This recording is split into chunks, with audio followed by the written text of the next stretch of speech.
মানুষের কেন এত বেশি বেশি রোগ জড়তা? অন্য অন্য প্রাণী যারা আছে তাদের তো কোনো রোগ জড়তা নাই। দেখুন আপনি, গরু দেখুন, ছাগল দেখুন, মহিষ দেখুন, ভেড়া দেখুন, তারা কি অবহেলিত, তারা স্বাভাবিকভাবে তারা থাকছে, স্বাভাবিকভাবে জীবনযাপন করছে। মানুষের কেন এত রোগ রোগ রোগ জড়তা? আসসালামু আলাইকুম ওয়া রাহমাতুল্লাহি ওয়া বারাকাতুহু। আমি ডাক্তার মীর শহীদুল ইসলাম। আমার চেম্বার শুভেচ্ছা 255, ঐতিহ্যবাহী শেখঘাট, সিলেট। জি, আপনি আরেকটু কষ্ট করে গুগলে গিয়ে ডাক্তার মীর শহীদুল ইসলাম লিখে সার্চ দিলে আমার যাবতীয় তথ্যাদি আপনি পেয়ে যাবেন এবং আমার লোকেশনটাও আপনি পেয়ে যাবেন। মানুষের এত রোগ জড়তার কারণটা আমি আপনাদেরকে বলছি। মানুষে এটা একটা রক্ত মাংসের শরীর। এখানে যা কিছু দরকার সেটা আমরা যদি স্বাভাবিকভাবে আমরা দেই, অর্থাৎ আমার খাদ্যটা যদি আমরা ঠিকভাবে খাই, তাহলে কিন্তু আমাদের শরীরে কিন্তু বড় ধরনের কোনো সমস্যা হওয়ার কথা না।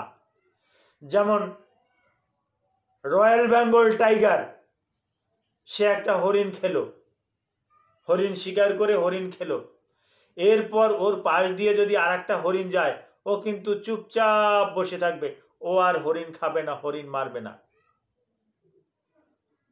একটা মহিষ গরু, ও ঘাস খেতে গেল, ঘাস খেয়ে পেট ভরে আছে, ও শুয়ে গেল, ওর সামনে ঘাসের টুকরি রাখলেও ও কিন্তু আর ঘাসে আর মুখ দেবে না, কারণ ওর পেট কিন্তু হাউসফুল। যদিও ওর কিন্তু 4টে স্টোমাক গরুর, ইচ্ছে করলেও কিন্তু খেতে পারে, কিন্তু তারপরেও কিন্তু খাচ্ছে না। কিন্তু আমরা সৃষ্টির শ্রেষ্ঠ জীব, আশরাফুল মাখলুকাত, আমরা মানুষ, কিন্তু আমরা কি করি?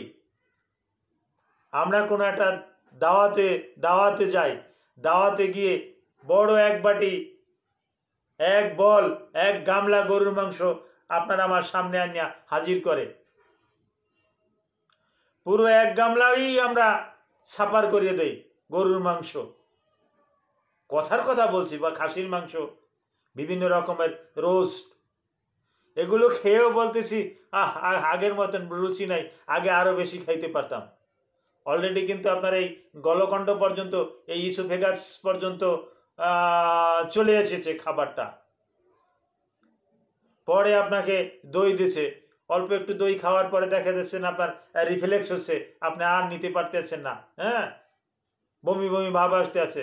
একটু মিষ্টি দিছে, রসগোল্লা দিছে, এটা আর খাওয়ার আর জায়গা আপনার আর নাই।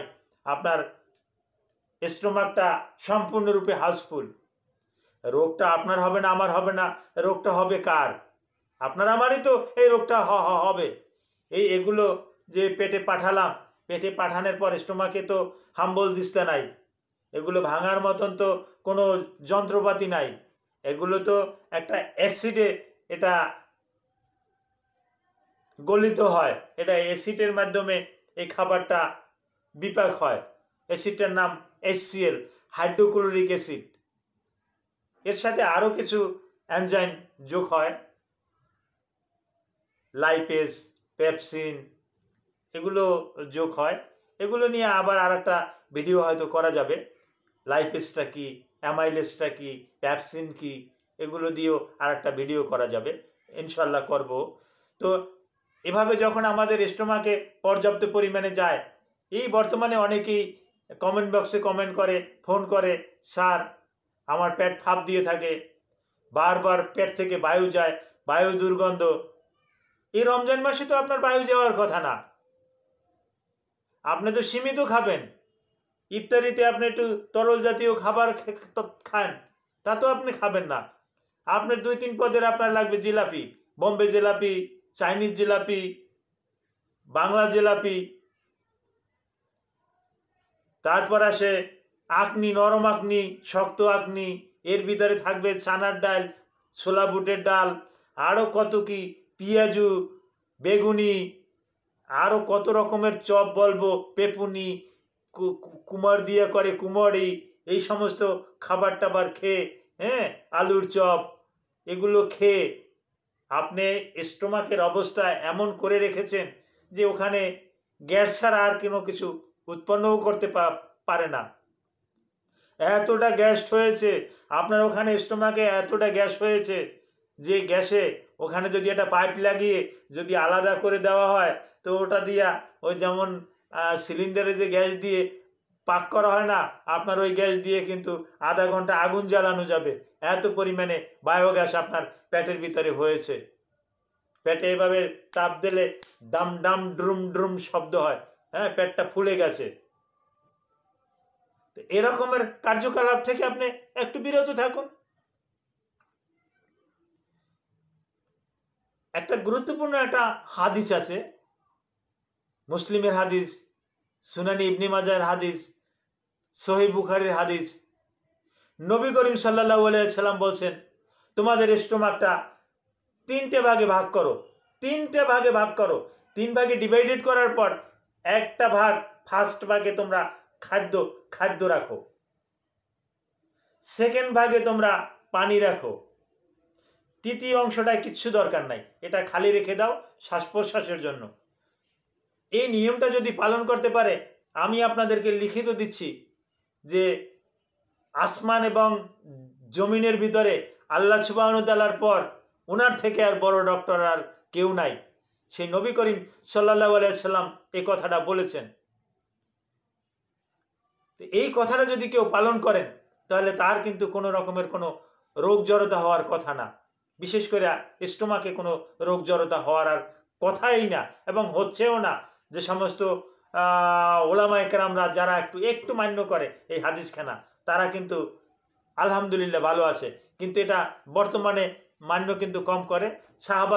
সাহাবাদার যুগে, তারপর তাবিনদের যুগে, তাবিনদের যুগে তারা কিন্তু এটা মান্য করতো, তাদের কিন্তু রোগ জড়তাও কম ছিল। বর্তমানকালে এই হাদিসটার একদম অবমূল্যায়ন করে। এরকমের যে একটা হাদিস আছে এটা পাবলিক জানিই না, জানলেও তা পালন করে না। আরে খেতে আসছি, খাওয়া পেট ভরেই খাই, হ্যাঁ, পেট ভরতে ভরতে এই ইসোফেগাস পর্যন্ত চলে আসে, গলর নালী এই গল পর্যন্ত চলে আসে, যার পরিপ্রেক্ষিতে এই রকমের রোগ জড়তা বেশি বেশি করে দেখা যায়। আর এই যে বললাম যে আপনার আমার জন্য খাবার নির্দিষ্ট করে দেওয়া থাকা সত্ত্বেও আপনি বেশি বেশি করে খেয়ে নেই কেন? আমি তো ইচ্ছে করলে আবার পরবর্তীতে আবার খেতে পারবো। আপনি একটু পশুর দিকে তাকান, ও কিন্তু ওর রুটিন ছাড়া কিন্তু খাচ্ছে না। ওর খাবার তালিকায় আছে, বাঘের খাবার তালিকায় আছে মাংস, ও কিন্তু মাংসই খাবে, ও কিন্তু ওই ঘাস খাবে না। হরিণ, গরু, ছাগল এদের খাবার তালিকায় আছে ঘাস, এ কিন্তু ঘাস খাবে। এ কিন্তু কোরমা পোলাও এগুলো দিলেও খাবে না, আর এগুলো খেলেই কিন্তু ওর বিপদ, ও মারা যাবে, এটা ও জানে। যার পরিপ্রেক্ষিতে সৃষ্টিকর্তা যাকে যে রকমের রুটিন করে দিয়েছে, এই রুটিন অনুযায়ী যদি আমরা চলতে পারি, আমরা লাইফস্টাইলটা যদি এভাবে চালাতে পারি, তাহলে বিশেষ যে ওষুধ, এগুলো রেজিস্ট্যান্স হওয়ার কথা না, এগুলো খাওয়ারও কথা না, আর এগুলো আমাদের লাগারও কথা না, আর চিকিৎসার পিছনে এতটা বেশি ব্যয় হওয়ারও কথা না। তো খাদ্য সম্পর্কিত এতটুকু আলোচনায় এখানে শেষ রাখলাম। খাদ্য সম্পর্কিত আরও যদি আপনাদের কিছু তথ্য জানতে ইচ্ছে করে, ভিডিওর কমেন্টসে আপনারা কমেন্ট করবেন, ইনশাআল্লাহ আমি উত্তর দেওয়ার চেষ্টা করব। Thank you all.